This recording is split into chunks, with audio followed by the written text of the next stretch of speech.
आइए स्टार्ट करते हैं केमिस्ट्री के सभी एक्टिविटीज़ को इन वन गो।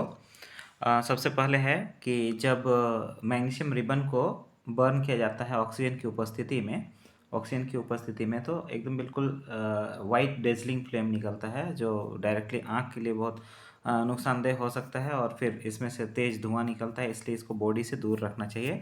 और मैग्नीशियम और ऑक्सीजन के बीच रिएक्शन से क्या होता है, मैग्नीशियम ऑक्साइड बनता है, MgO 2MgO, तो मैग्नीशियम ऑक्साइड बनता है।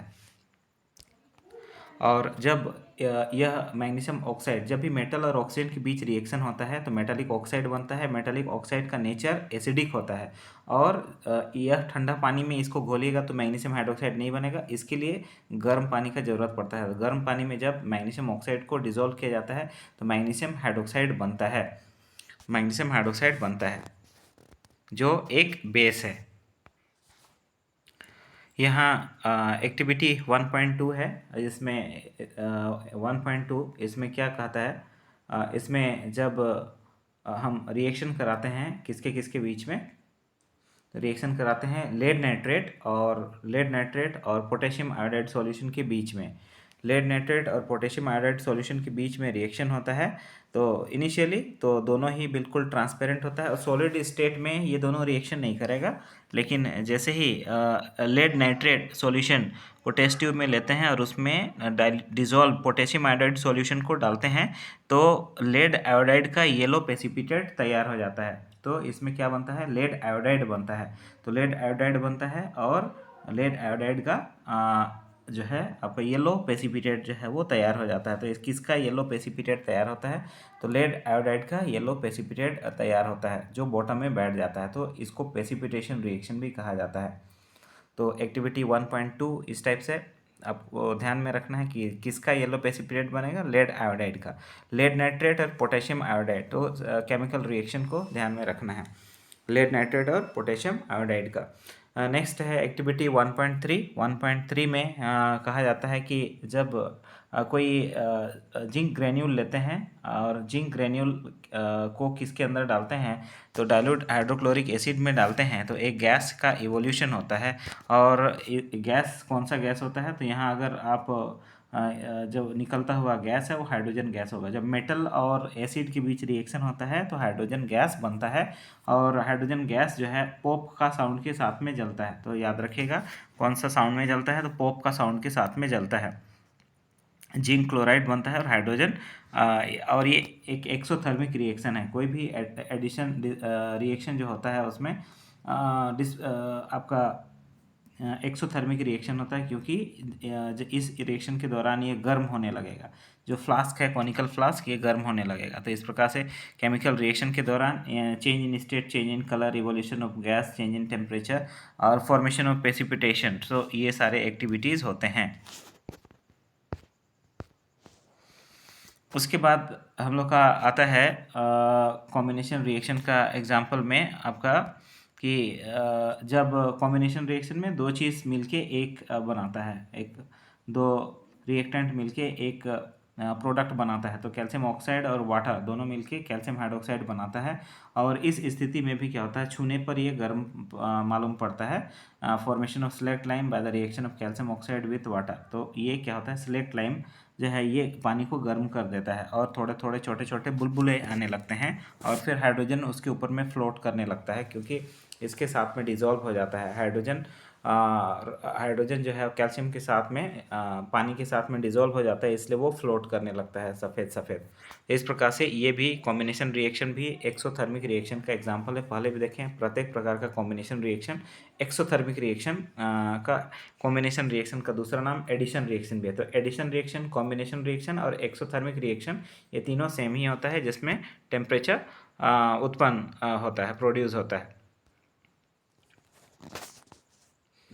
इसके बाद आता है आपका डिकम्पोजिशन रिएक्शन। डिकम्पोजिशन रिएक्शन नाम से ही पता चलता है ये एंडोथर्मिक रिएक्शन होता है। डिकम्पोजिशन रिएक्शन कोई भी चीज़ को तोड़ने के लिए बाहर से मारा जाता है, प्रहार किया जाता है, ठीक है, स्ट्राइक किया जाता है। तो यहाँ पर भी हीट इलेक्ट्रिसिटी या सनलाइट वगैरह का क्या किया जाता है, स्ट्राइक किया जाता है, तब कोई एक चीज़ होता है वो दो या दो से अधिक चीज़ों में टूटता है। यहाँ पर आयरन सल्फेट फेरस सल्फेट को क्या किया जाता है, गर्म किया जाता है, तो फिर फेरिक ऑक्साइड बनता है, 3 है इसलिए फेरिक ऑक्साइड बनता है, सल्फर डाइऑक्साइड और सल्फर ट्राइऑक्साइड बनता है। तो जब भी SO4 होगा तो SO4 की स्थिति में सल्फर डाई या ट्राइऑक्साइड गैस जो है ज़रूर बनेगा। तो फेरिक ऑक्साइड और फिर सल्फर डाइऑक्साइड सल्फर ट्राइऑक्साइड बनता है। और यहाँ पर जो है हम लोग इस चीज़ को देख सकते हैं, बॉइलिंग ट्यूब में फेरस सल्फेट का क्रिस्टल हम लोग यहाँ पर देख सकते हैं। तो इस प्रकार से ये क्या है, एक डिकम्पोजिशन रिएक्शन है जिसमें आयरन सल्फेट जो है फेरिक ऑक्साइड सल्फर डाइऑक्साइड और सल्फर ट्राइऑक्साइड गैस में बदल रहा है। डीकम्पोजिशन रिएक्शंस के कई एग्जांपल हैं, जैसे कॉम्बिनेशन रिएक्शन के कई सारे एग्जांपल, जैसे C+O2 CO2, C+O2 CO2। उसी प्रकार से मीथेन को अगर हम गर्म करते हैं, मीथेन को गर्म करने पर क्या क्या मिलेगा, मीथेन को गर्म करने पर तो यहाँ पर भी कार्बन डाइऑक्साइड वाटर और हीटर एनर्जी मिलेगा। उसी प्रकार से ग्लूकोज को भी गर्म किया जाता है तो ऑक्सीजन के साथ में कार्बन डाइऑक्साइड वाटर और एनर्जी बनता है, इसलिए ग्लूकोज का टूटना शरीर के अंदर में ये भी एक कॉम्बिनेशन रिएक्शन का एग्जाम्पल है। इस प्रकार से कॉम्बिनेशन एग्जाम्पल्स के कई रिएक्शंस हम देख सकते हैं। उसी प्रकार से डीकम्पोजिशन रिएक्शंस के भी कई सारे एग्जाम्पल्स हैं, जिसमें iron sulphate, burning of iron sulphate या हीटिंग ऑफ आयरन सल्फेट हम लोग देखें। उसी प्रकार से कैल्शियम कार्बोनेट को जब हम गर्म करते हैं तो कैल्शियम कार्बोनेट को गर्म करने पर कैल्शियम ऑक्साइड और कार्बन डाइऑक्साइड बनता है। इस प्रकार से क्विक लाइम बनता है। लाइम स्टोन को जब गर्म किया जाता है, और ये लाइम स्टोन सिर्फ वो चूना पत्थर नहीं होता है, आपको मार्बल संगमरमर का भी जो केमिकल फॉर्मूला है वो लाइम स्टोन ही है। तो इस प्रकार से लाइम स्टोन को हीट करते हैं, गर्म करते हैं, तो कैल्शियम ऑक्साइड और कार्बन डाइऑक्साइड जो है वो बनता है। इस प्रकार से एक्टिविटी 1.6 हम लोग चालू करते हैं।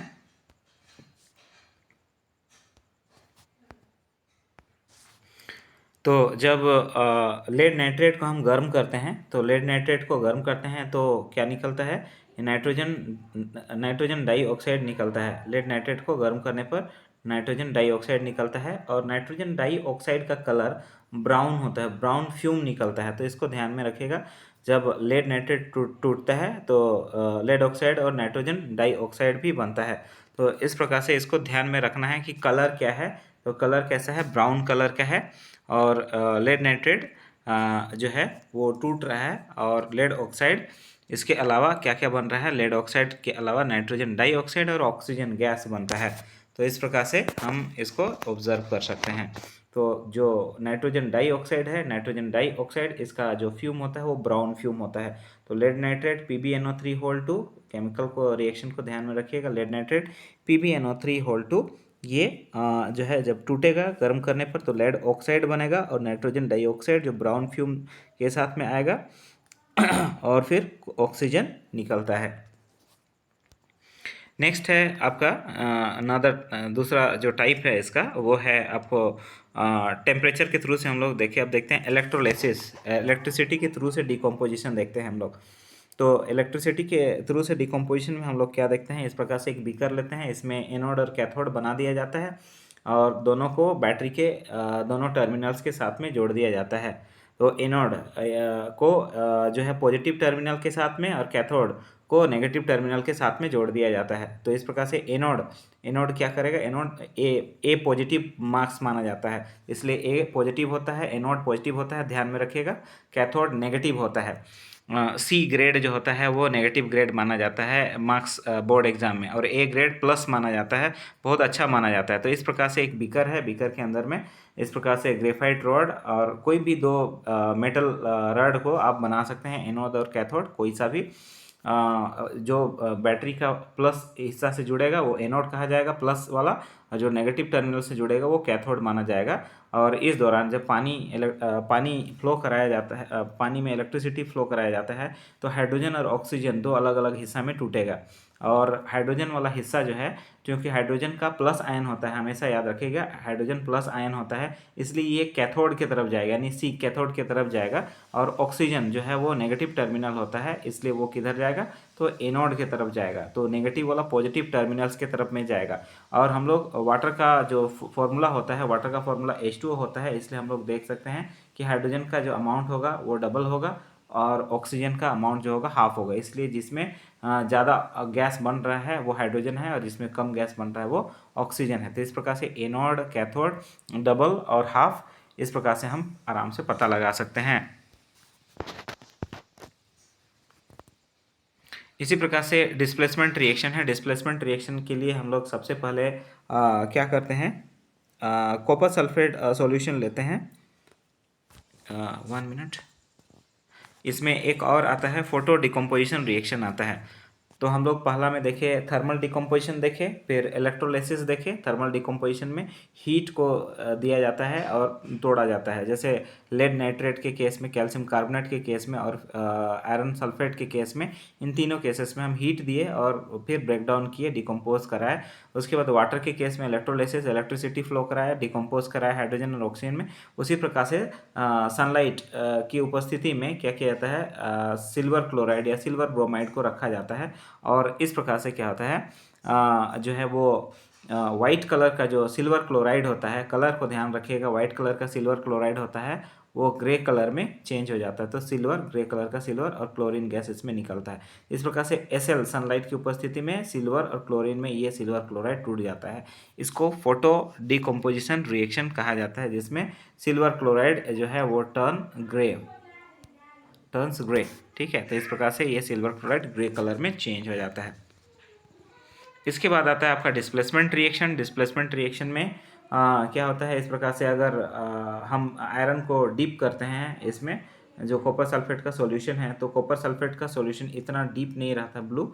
इसके बाद नेल के ऊपर में, कांटी के ऊपर में क्या होता है, इसमें कॉपर का परत चढ़ जाता है और इसका लाइट ब्लू रह जाता है। इसका कलर जो है वो लाइट ब्लू होता है, जिसमें कॉपर को क्या किया जाता है, डिस्प्लेस किया जाता है आयरन के द्वारा, और आयरन सल्फेट बनता है। इस प्रकार से हम इसमें देख सकते हैं, जो कांटी है, कील है, उसका कलर जो है वो किस प्रकार से चेंज हो गया है। इसका सिल्वर कलर से आपका सिल्वर टाइप से कलर है, यहाँ पर जो शाइनी कलर है ये ब्राउन कलर में चेंज हो गया। और कॉपर सल्फेट का सॉल्यूशन जो डीप ब्लू था, ये लाइट ब्लू में चेंज हो गया। इस प्रकार से आयरन जो है वो कॉपर सल्फेट से रिएक्शन करता है, तो आयरन सल्फेट और कॉपर बनाता है। जिंक और कॉपर सल्फेट के बीच रिएक्शन होता है, तो जिंक सल्फेट और कॉपर बनाता है। लेड जो है कॉपर क्लोराइड से रिएक्शन करता है, तो लेड क्लोराइड बनाता है। और ये तीनों ही केस में क्या होता है, कॉपर अलग होता है, डिस्प्लेस होता है, क्योंकि जो लेस रिएक्टिव मेटल होता है वही उसी को डिस्प्लेस किया जाता है, मोर रिएक्टिव मेटल उसके स्थान में आ जाते हैं। इसके बाद आता है डबल डिस्प्लेसमेंट रिएक्शन। जो फोटो डिकम्पोजिशन रिएक्शन में था सिल्वर ब्रोमाइड, जिसका उपयोग फोटोग्राफिक फिल्म वगैरह में, white, black and white photography वगैरह में किया जाता रहा है शुरू से, इसको ध्यान में रखना है। इसके बाद बेरियम हाइड्रोक्साइड अमोनियम क्लोराइड से बेरियम क्लोराइड और अमोनियम हाइड्रोक्साइड बनता है, तो ये डबल डिस्प्लेसमेंट रिएक्शन में भी इसको काउंट किया जाता है। हम लोग देखते हैं double displacement reaction. Double displacement reaction में जब एक दूसरे को डिस्प्लेस करता है, तो दूसरा भी पहले को क्या करता है, ऑटोमेटिकली डिस्प्लेस कर देता है।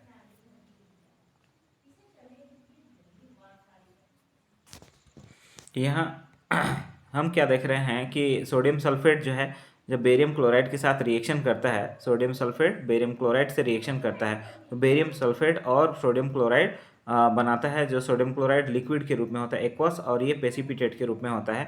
इसलिए इसको, जो वाइट प्रेसिपिटेट बनता है बेरियम सल्फेट का, इसलिए इसको प्रेसिपिटेशन रिएक्शन भी कहा जाता है, या प्रेसिपिटेशन रिएक्शन को सेडिमेंटेशन रिएक्शन भी कहा जाता है।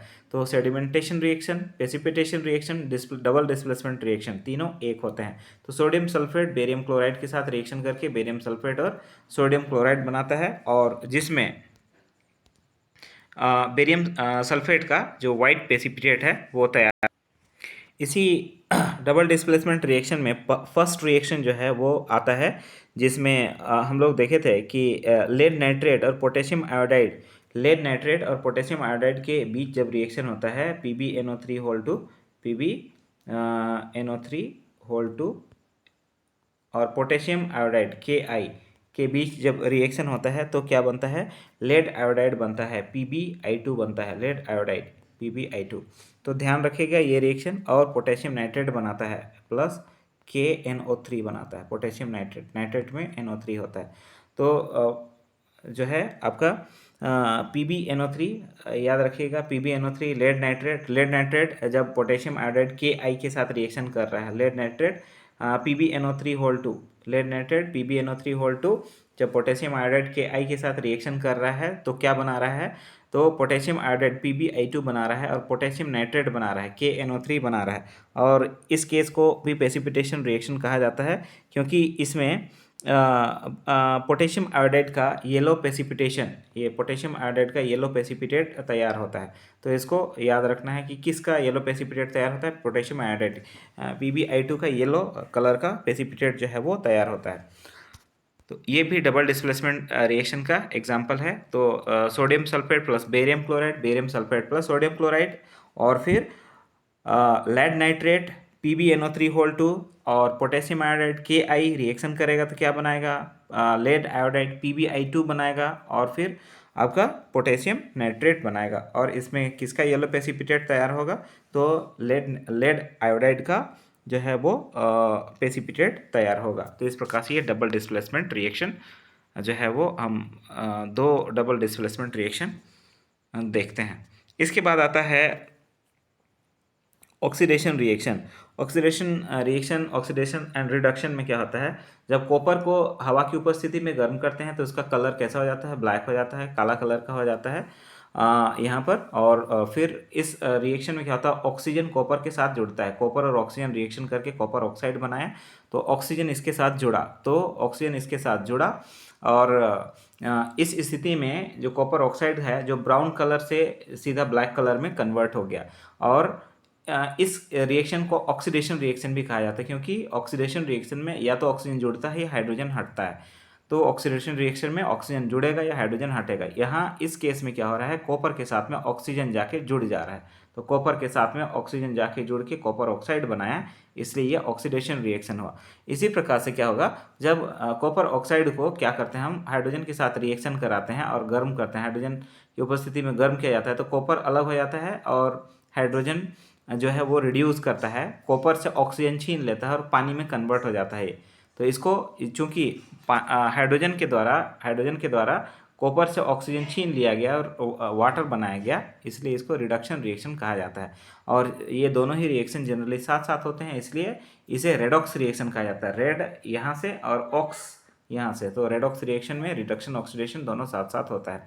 यहाँ पर आप देख सकते हैं कॉपर ऑक्साइड हाइड्रोजन के साथ रिएक्शन करके कॉपर और वाटर बनाया।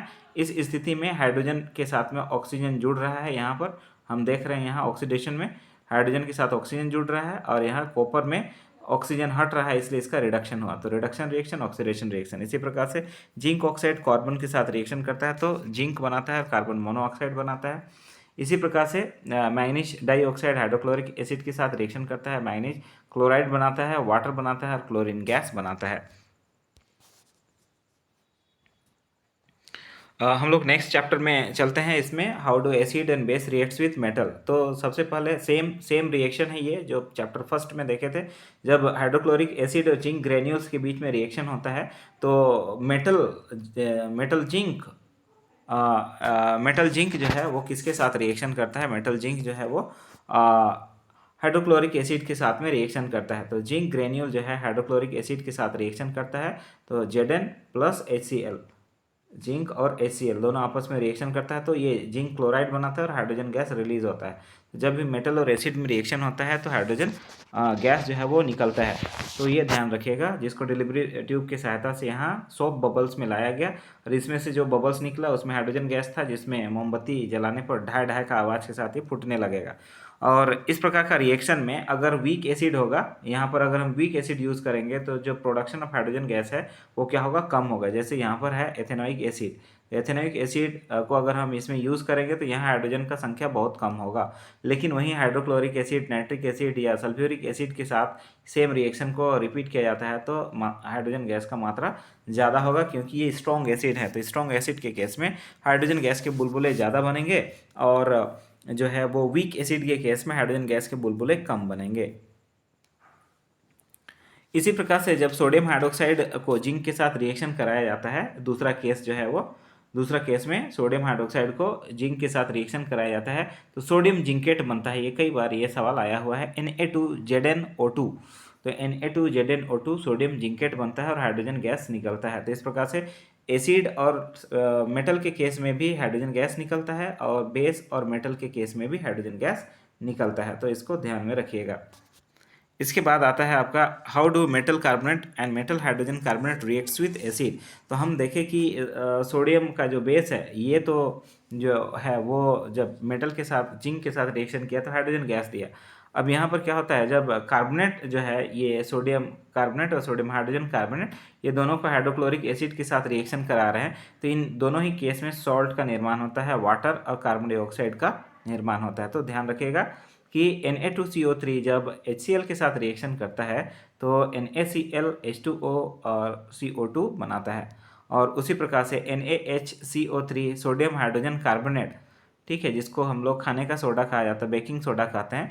तो बेकिंग सोडा को जब हाइड्रोक्लोरिक एसिड के साथ रिएक्शन करते हैं तो भी sodium chloride, table salt, water और कार्बन डाइऑक्साइड गैस बनता है। इसी प्रकार से लाइम वाटर और कार्बन डाइऑक्साइड के बीच रिएक्शन से कैल्शियम कार्बोनेट का वाइट प्रेसिपिटेट तैयार होता है और वाटर बनता है। तो ध्यान रखिएगा, ये रिएक्शन एक बार जरूर देख लेना है। सोडियम कार्बोनेट और हाइड्रोक्लोरिक एसिड के बीच रिएक्शन से सोडियम क्लोराइड और वाटर बनता है। सोडियम हाइड्रोजन कार्बोनेट और हाइड्रोक्लोरिक एसिड के बीच रिएक्शन से सोडियम क्लोराइड, वाटर और कार्बन डाइऑक्साइड। तो जो इसमें बाई प्रोडक्ट है वो बाई प्रोडक्ट सारे के सारे में सिमिलर है। इस प्रकार से एसिड और मेटल के बीच रिएक्शन से सॉल्ट और हाइड्रोजन गैस बनता है। हम लोग यहाँ देख सकते हैं sodium hydroxide zinc, sodium zincate, Na2ZnO2 plus H2।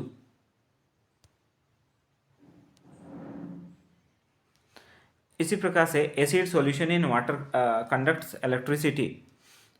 Acid solution जो है, अगर हम प्योर एसिड लेंगे और इसमें अगर हम यहाँ बैटरी जोड़ा गया है, ये वायर है, बैटरी है और यहाँ बल्ब है, यहाँ ऑन ऑफ के लिए स्विच है, बीकर है और यहाँ कांटी, दो कांटी है और यहाँ पे क्या है, रबर कॉर्क है। इसमें अगर हम प्योर एसिड डालेंगे और जब हम स्विच ऑन करेंगे तो क्या बल्ब जलेगा? बिल्कुल भी नहीं जलेगा। प्योर एसिड में कोई भी आयन प्रेजेंट नहीं होता है, इसलिए ये जो है वो इलेक्ट्रिसिटी को कंडक्ट नहीं कराएगा। लेकिन जैसे ही डाइल्यूट हाइड्रोक्लोरिक एसिड या कोई भी डाइल्यूट एसिड जैसे ही इसमें डालेंगे और स्विच ऑन करते हैं वैसे ही बल्ब जलने लगता है, क्योंकि डाइल्यूट एसिड में पानी जब मिला होता है तो हाइड्रोक्लोरिक एसिड में पानी मिलने पर हाइड्रोजन आयन और क्लोरीन आयन, ये दोनों आयन क्या हो जाते हैं, अलग अलग हो जाते हैं और यही इलेक्ट्रिसिटी को कंडक्ट कराते हैं। इसी प्रकार से एल्कोहल डालने पर क्या होगा, एल्कोहल डालने पर बल्ब नहीं जलेगा, ठीक है। इसी प्रकार से कोई भी एसिड डालने से ये बल्ब जलने लगेगा, कोई भी बेस डालने से बल्ब जलने लगेगा, क्योंकि उसमें OH होगा, हाइड्रोक्सिल आयन होगा जो नेगेटिव होता है और उसमें कोई भी मेटल होगा, जैसे sodium ion, calcium ion, magnesium ion, zinc ion. इस प्रकार से सोडियम या मेटल या फिर हाइड्रोक्सिल आयन प्रेजेंट होगा, इसलिए बेस के केस में बल्ब जलेगा। लेकिन डाइल्यूटेड बेस होना चाहिए, पानी मिलाया हुआ बेस होना चाहिए, प्योर बेस नहीं होना चाहिए, प्योर एसिड नहीं होना चाहिए, नहीं तो बल्ब नहीं जलेगा। अगर पानी मिलाया हुआ एसिड है तो आयन अलग होगा, बॉल जलेगा। और प्योर वाटर के केस में बॉल नहीं जलेगा। इसी के साथ एल्कोहल के केस में बॉल नहीं जलेगा, ग्लूकोज के केस में बॉल नहीं जलेगा। तो ध्यान रखिएगा इसको।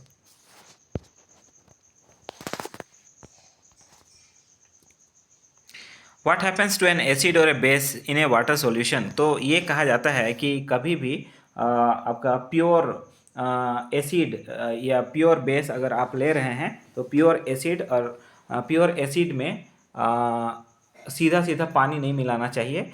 अगर आप प्योर एसिड में पानी मिला रहे हैं तो एफरवेरेंस इफेक्ट, जो बुदबुदाहट, वो, उसके अलावा स्प्लैशिंग इफेक्ट, छिटकने का ये सारा डर रहता है। और ये एक्सोथर्मिक रिएक्शन होता है जिसकी वजह से कांच टूट सकता है और हाथ वगैरह जल सकता है, इसलिए प्रिकॉशन के लिए ऐसा मना किया जाता है। तो याद रखिएगा, फर्स्ट एफरवेरेंस इफेक्ट, उसके बाद फिर क्या होता है स्प्लैशिंग इफेक्ट।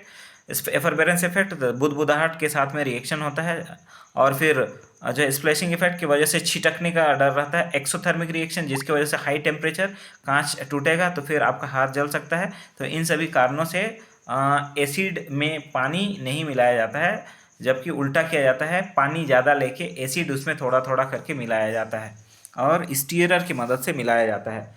तो ये एक्सीडेंट से बचने के लिए ऐसा किया जाता है। ऐसे ही बेस के केस में भी होता है। अगर स्ट्रॉन्ग बेस है तो डायरेक्ट उसमें पानी मिलाने पर ये क्या होता है एक्सोथर्मिक रिएक्शन होता है दोनों ही केस में, क्योंकि आयंस अलग हो रहे हैं और कोई भी चीज़ डिकम्पोज हो रहा है, टूट रहा है, तो ऐसे केस में क्या होता है एनर्जी वो रिलीज करना चालू कर देता है यहाँ पर। ठीक है, और आयंस अलग होते हैं, तो आयंस अलग होते हैं, इस केस में एनर्जी रिलीज होता है और इसी वजह से ये सभी इफेक्ट होते हैं। तो इसी वजह से क्या होता है कि पानी में प्योर बेस या प्योर एसिड को थोड़ा थोड़ा करके मिलाना चाहिए स्टीयरर की मदद से। अब अगर प्योर एसिड या प्योर बेस हो तो दोनों ही स्थितियों में ये इलेक्ट्रिसिटी को कंडक्ट नहीं करते हैं, क्योंकि इसमें कोई आयंस प्रेजेंट नहीं होता है। जैसे इसमें डाइल्यूट करते हैं, पानी मिलाते हैं, तो आयंस अलग अलग हो जाते हैं और अब ये इलेक्ट्रिसिटी को कंडक्ट करेंगे, इसलिए ये नॉन कंडक्टर ऑफ इलेक्ट्रिसिटी होते हैं प्योर होने के केस में, और कंडक्टर ऑफ इलेक्ट्रिसिटी इम्प्योर होने के केस में या डाइल्यूटेड होने के केस में ऐसा होते हैं। तो हम लोग इसके बारे में बात कर चुके हैं कि पानी मिलाने वाला बात, तो इसलिए एक्टिविटी ये भी हम लोग का कंप्लीट हो जाता है, क्योंकि ये एक्सोथर्मिक रिएक्शन है। नेक्स्ट इंपॉर्टेंट में आता है क्लोर एल्कली प्रोसेस। क्लोर एल्कली प्रोसेस में पहला काम क्या किया जाता है, ब्राइन सॉल्यूशन लिया जाता है। यहाँ पर आप देख सकते हैं एक बड़ा सा बीकर लिया गया है और बड़ा सा बीकर लिया गया है, इसमें ब्राइन वाटर मिलाया जाता है। यहाँ जो नमकीन पानी होता है उसको ब्राइन वाटर कहा जाता है। इस प्रकार से ब्राइन वाटर इसमें मिलाया जाता है सोडियम क्लोराइड का घुला हुआ। उसके बाद एनोड मतलब ये पॉजिटिव पोल A+, जब भी मार्क्स लाइएगा तो A+ मार्क्स लेके आइएगा, हमें अच्छा लगेगा। और अगर C ग्रेड लेके आ रहे हैं तो उसको हम लोग नेगेटिव नहीं मानेंगे, लेकिन यहाँ माना गया है C ग्रेड को नेगेटिव और A ग्रेड को पॉजिटिव, इसलिए एनोड पॉजिटिव और कैथोड नेगेटिव, याद रखिएगा। अब उसके बाद इसमें क्या किया गया जो है इसमें ब्राइन सॉल्यूशन सोडियम क्लोराइड और इसके साथ सोडियम हाइड्रोक्साइड का सॉल्यूशन इसमें जो है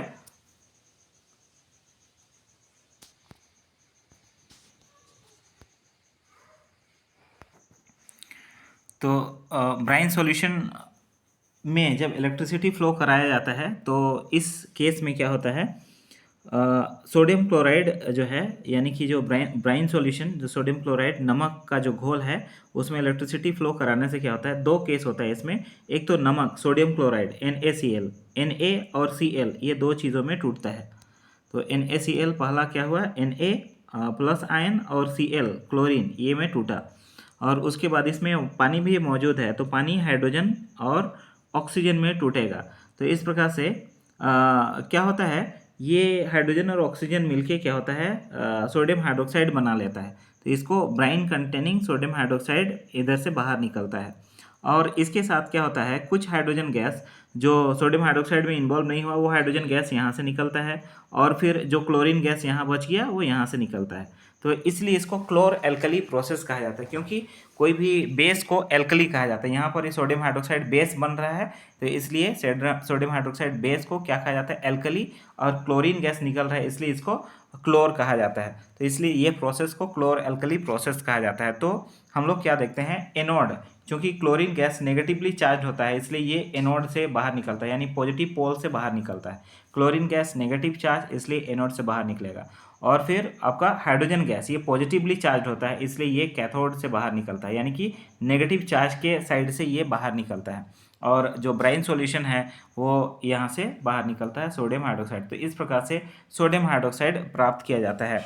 और यहाँ पर तीन चीज़ें प्राप्त हो रही हैं। सोडियम हाइड्रोक्साइड, जिसका उपयोग degreasing of metal, grease को हटाने के लिए होता है, साबुन बनाने के लिए, डिटर्जेंट बनाने के लिए होता है, पेपर बनाने के लिए होता है, आर्टिफिशियल फाइबर बनाने के लिए होता है। क्लोरीन का उपयोग जो है वो पानी को शुद्ध करने के लिए होता है, स्विमिंग पूल वगैरह में क्लोरीनेट किया जाता है। पीवीसी बनाने के लिए होता है, सीएफसी बनाने के लिए होता है, पेस्टिसाइड बनाने के लिए होता है। ये सारी चीज़ में क्लोरीन का उपयोग होता है। और हाइड्रोजन का उपयोग फ्यूल के लिए हो सकता है या दूसरा अन्य चीज़ों को अमोनिया इत्यादि, फर्टिलाइजर इत्यादि बनाने के लिए हो सकता है। तो यहाँ पर इस प्रकार से आपका क्लोर एल्कली प्रोसेस खत्म हो। तो अगला है आपको कॉपर सल्फेट क्रिस्टल से क्या वो कॉपर सल्फेट क्रिस्टल जो पकड़ने पर उसमें जो मॉइस्चराइजेशन पता नहीं चलता है, नमी पता नहीं चलता है, पानी का कंटेंट पता नहीं चलता है, क्या सच में ऐसा होता है? तो नहीं, इसमें कुछ वाटर कंटेंट भी मौजूद होते हैं, जिसको अगर आप इस प्रकार से बर्नर की सहायता से अगर आप जलाते हैं टेस्ट ट्यूब में लेके, तो उसमें वाटर ड्रॉपलेट्स जो होता है उसकी जो टेस्ट ट्यूब का जो वाल है उसमें चिपका हुआ सा वाटर वेपर वगैरह पता चलता है। इससे ये पता चलता है कि साल्ट्स, क्रिस्टल साल्ट जो होते हैं वो एक्चुअल में ड्राई नहीं होते हैं, उनमें भी कुछ वाटर कंटेंट होता है।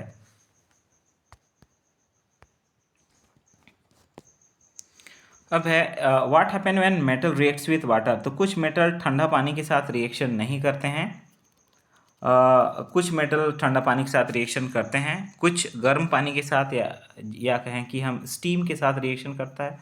ठीक है, तो इस प्रकार से जो पानी जो होते हैं अलग अलग जो है स्थिति में अलग अलग मेटल्स जो हैं वो अलग अलग तरह का से बिहेव करते हैं। तो हम लोग देखते हैं यहाँ मेटल और वाटर के बीच जब रिएक्शन होता है, जैसे मेटल और ऑक्सीजन से मेटलिक ऑक्साइड बनता है, उसी प्रकार से मेटल और वाटर में भी ऑक्सीजन होता है तो मेटल ऑक्साइड बनता है और हाइड्रोजन गैस रिलीज होता है।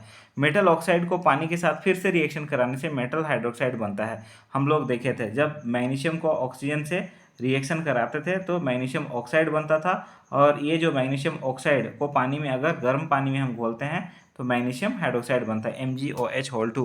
तो इस प्रकार से मेटल और वाटर के बीच जब रिएक्शन होता है तो मेटल और वाटर के केस में मेटल ऑक्साइड और हाइड्रोजन गैस, और कोई भी मेटालिक ऑक्साइड को पानी में घोलते हैं ज़्यादातर केस में तो मेटल हाइड्रोक्साइड बनता है।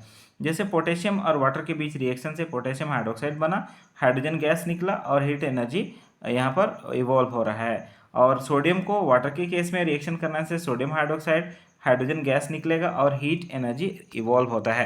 तो इस प्रकार से क्या होता है, ये ठंडा पानी के साथ भी पोटेशियम और सोडियम जो है वो रिएक्शन करते हैं।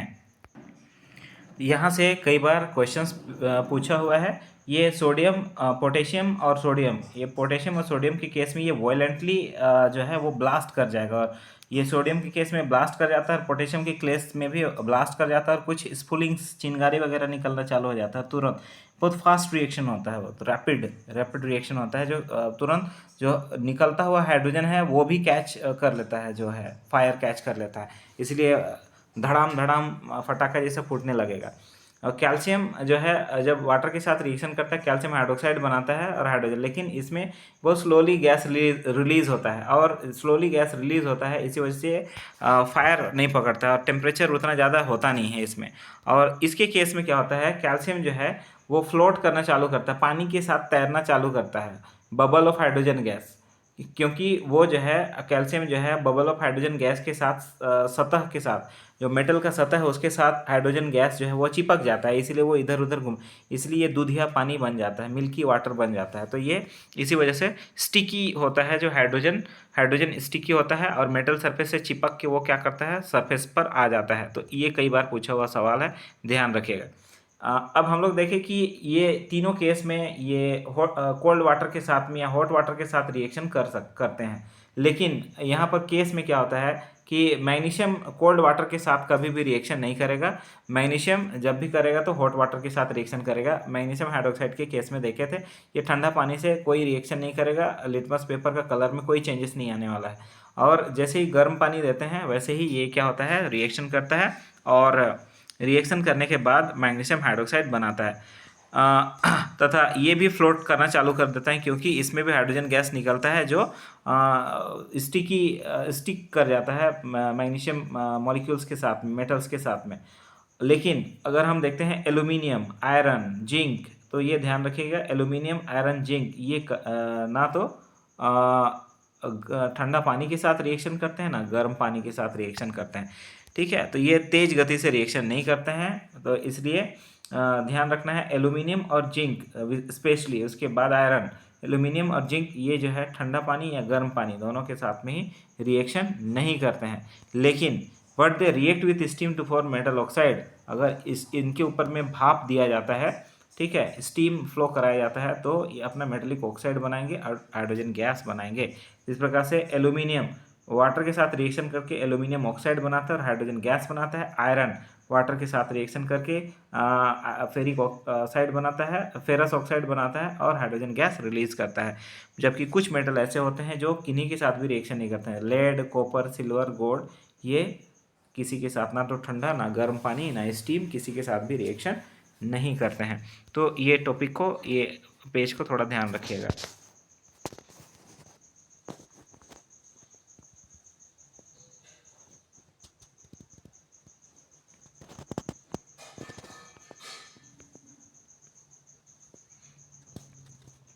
इसी प्रकार से है आपका जो डिस्प्लेसमेंट रिएक्शन, इसके बारे में चर्चा कर चुके हैं, इसलिए हम लोग आगे बढ़ते हैं।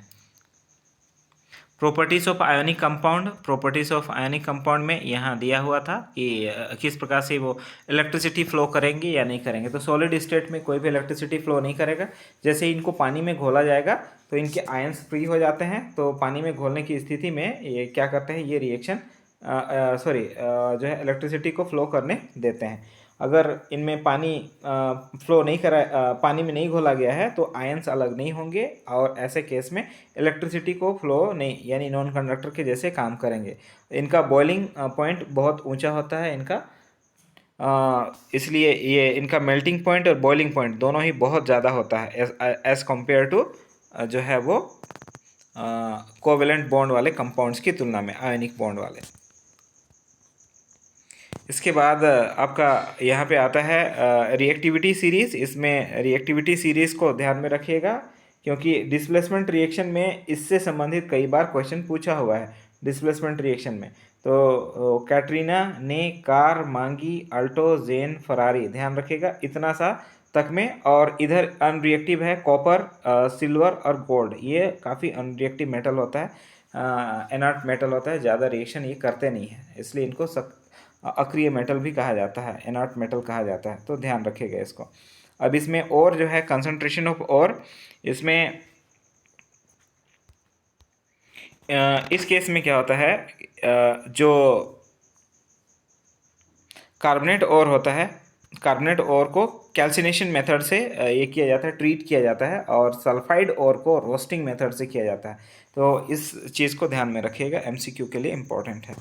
और कैल्सिनेशन और ये सभी को, रोस्टिंग इत्यादि को का डेफिनेशन को जरूर देख लीजिएगा। इसके बाद एक और रिएक्शन है जो काफ़ी इम्पोर्टेंट है, जिसको थर्मिट रिएक्शन कहा जाता है, और हाई टेम्परेचर और जो है रेल की पटरियों को वेल्ड करने के लिए इसका उपयोग किया जाता है, थर्मिट रिएक्शन। जैसे मैग्नीज डाइऑक्साइड को एल्यूमिनियम के साथ रिएक्शन कराने से मैग्नीज और एल्यूमिनियम ऑक्साइड और हीट जनरेट होता है। तो यहाँ पर इसी प्रकार से आयरन और एल्यूमिनियम के बीच रिएक्शन कराने से क्या बनता है, आयरन और एल्यूमिनियम ऑक्साइड और हीट जनरेट होता है। ये दोनों में ही बहुत हाई टेम्परेचर जो है वो जनरेट होता है, इसीलिए इसको थर्मिट रिएक्शन कहा जाता है। This reaction is known as thermit reaction. This reaction is known as the displacement reaction, or some displacement reaction are highly exothermic, like manganese dioxide and aluminium. When they react together, they form manganese plus aluminium oxide plus heat. तो rail की पटरियों को जोड़ने के लिए इसका इस्तेमाल होता है, क्योंकि हाई टेम्परेचर जनरेट होता है। इसी प्रकार से आयरन ऑक्साइड और फिर एल्यूमिनियम दोनों रिएक्शन करता है, तो आयरन और एल्यूमिनियम ऑक्साइड बनता है, इसके साथ हाई टेम्परेचर जनरेट होता है, इसलिए इसको थर्मिट रिएक्शन कहा जाता है। तो इसको भी ध्यान रखिएगा।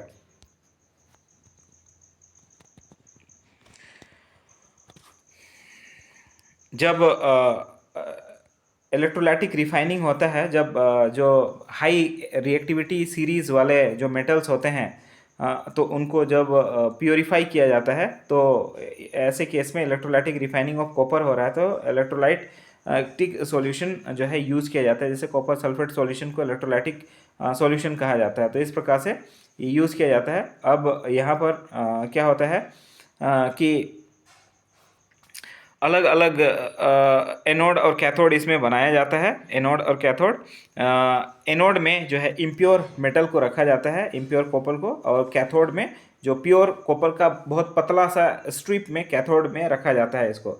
तो कैथोड यानी कि नेगेटिव पोल के तरफ में बहुत पतला सा जो मेटल होगा, सेम मेटल का स्ट्रिप को रखा जाता है, पतला सा, कम से कम वजन संभाल पाए। और एनोड में इम्प्योर मेटल, अशुद्ध मेटल को रखा जाता है। और जब इलेक्ट्रिसिटी फ्लो कराया जाता है तो एनोड से यानी कि पॉजिटिव पोल से नेगेटिव पोल के तरफ में जो मेटल का प्यूरिफिकेशन हो रहा है वो मूव करने लगते हैं। जैसे यहाँ कॉपर के प्यूरिफिकेशन के केस में कॉपर के आयंस जो हैं इधर मूव करने लगते हैं। पतला वाला जो कैथोड है वो धीरे धीरे मोटा होने लगता है, और एनोड जो मोटा वाला जो था, जो इम्प्योर वाला था, वो पतला होने लगेगा, क्योंकि जो कॉपर के मॉलिक्यूल इधर भागने चालू हो जाएंगे कैथोड के तरफ।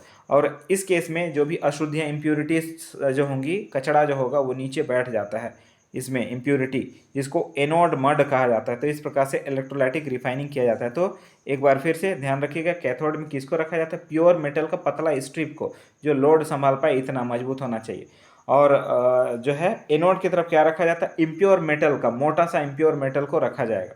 और जब इलेक्ट्रिसिटी फ्लो कराएंगे तो जो इम्प्योर से क्या होगा, जो प्योर मेटल का जो आयन है वो कैथोड की तरफ भागना चालू होगा, और इस स्थिति में क्या होगा, जितना कचरा है वो नीचे बैठ जाएगा एनोड से, इसलिए इसको एनोड मड। तो मोटा किधर रहेगा? एनोड मड के तरफ रहेगा, ध्यान रखिएगा, एनोड मड, इम्प्यूरिटी।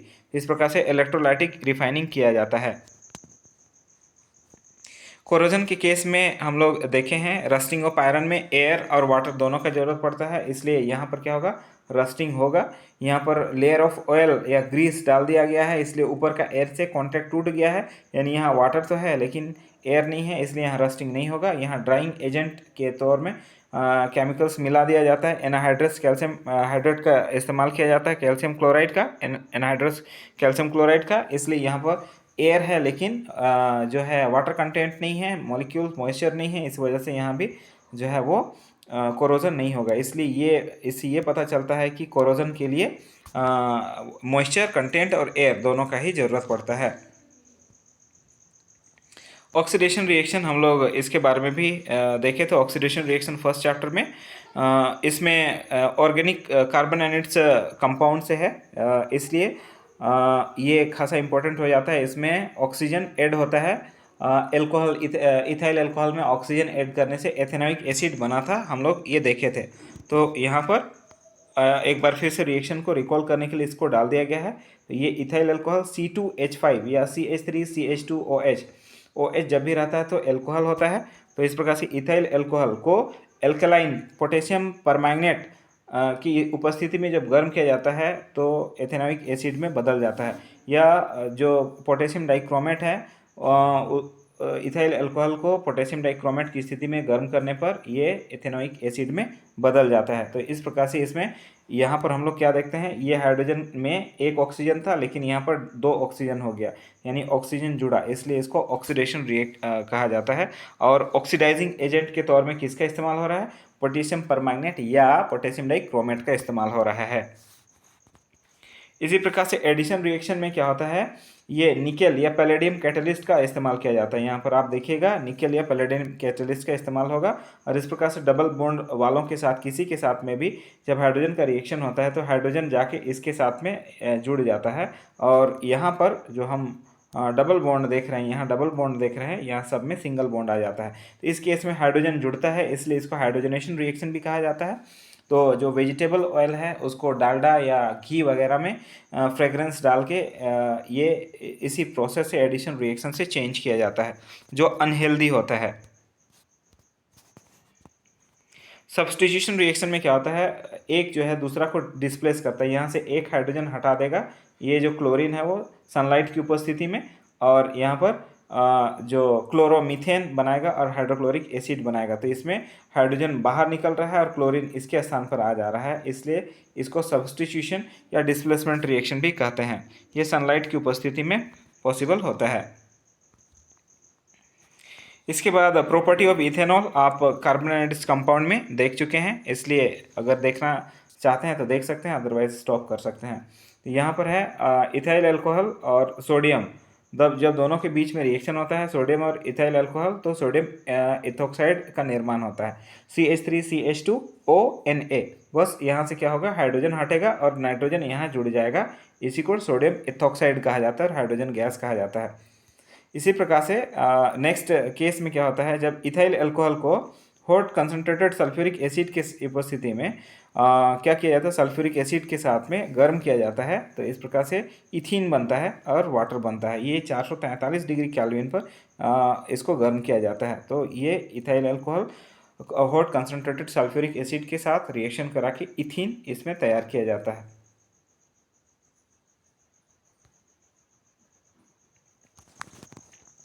नेक्स्ट है इसमें प्रॉपर्टी ऑफ एथेनॉइक एसिड, तो हम लोग देख चुके हैं और नहीं देखेंगे, बस रिएक्शन एक बार आप देख लीजिए। एथेनॉइक एसिड और इथाइल अल्कोहल के बीच में जब रिएक्शन कराया जाता है, एथेनॉइक एसिड और इथेनॉल के बीच रिएक्शन कराया जाता है तो एस्टर बनता है। इस प्रोसेस को एस्टरिफिकेशन भी कहा जाता है।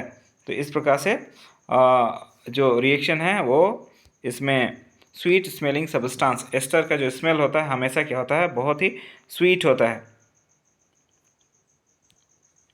और इस प्रोसेस को सोपिफिकेशन भी कहा जाता है, सोपोनिफिकेशन या सोपिफिकेशन भी कहा जाता है।